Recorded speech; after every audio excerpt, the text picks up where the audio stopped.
सर्वेभ्यो नमो नमः। आज हम सभी बोर्ड परीक्षा सीबीएसई में आने वाले संस्कृत विषय के वाच्य उपविषय को पढ़ेंगे।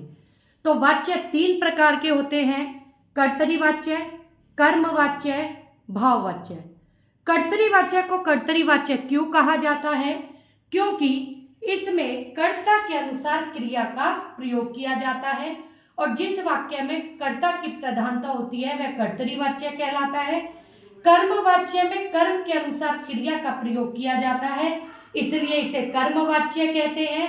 तथा भाव वाच्य में जो होता है वह अकर्मक क्रिया होती है और भाव वाच्य में कर्ता तृतीय विभक्ति, एक वचन, द्विवचन या बहुवचन में होता है और क्रिया आत्मनेपदी एक वचन की लगती है।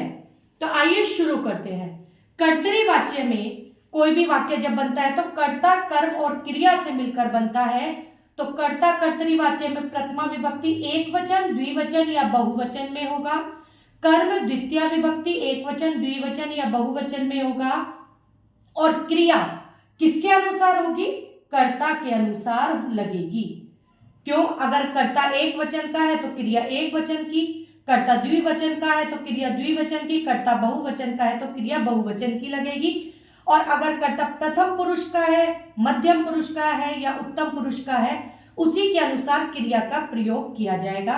जैसे बालकाः विद्यालयं गच्छन्ति, तो यहाँ गच्छन्ति का प्रयोग बालकाः के कारण हुआ और विद्यालयम कर्म है जिसमें द्वितीय विभक्ति एक वचन का प्रयोग किया गया है।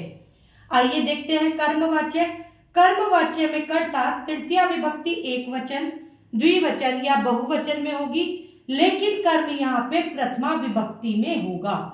और क्रिया किसके अनुसार लगेगा? कर्म के अनुसार लगेगा। हमें यहाँ पे ध्यान देना है कि अब कर्मवाच्य में कर्ता और क्रिया का कोई संबंध नहीं होता है, उसके अनुसार क्रिया का प्रयोग नहीं किया जाता, कर्म के अनुसार क्रिया का प्रयोग किया जाता है।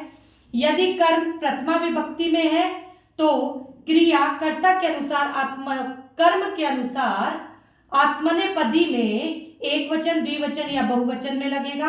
अगर प्रथमा एक वचन है जैसे विद्यालय है तो गमयते, अगर विद्यालय होता गमयेते, यदि विद्यालयः होता तो गमयन्ते आता। और जब कर्मवाच्य में एक वचन, द्विवचन या बहुवचन को देखा जाता है तो यहाँ पे क्रिया उसी के अनुसार लगती है। जैसे एक वचन गमयते, द्विवचन गमयेते, बहुवचन गमयन्ते। और 10वीं परीक्षा सीबीएसई बोर्ड में सरल ही वाच्य आते हैं, कठिन नहीं आते हैं। आइए देखते हैं भाववाच्य। भाववाच्य में कर्ता और क्रिया होती है, इसमें कर्म का प्रयोग नहीं किया जाता। कर्ता हमेशा तृतीय विभक्ति एक वचन, द्विवचन या बहुवचन में होता है। और ध्यान रखिए, कर्ता के अनुसार क्रिया का प्रयोग नहीं किया जाएगा, यहाँ आत्मनेपदी एक वचन का प्रयोग किया जाएगा। जैसे गमयते, तो यहाँ बालकैः तृतीय बहुवचन, गमयते बालकों के द्वारा जाया जाता है। तो आपको ध्यान रखना है कि वाच्य के नियम क्या है और उसी के अनुसार आपको वाच्य का प्रयोग करना है।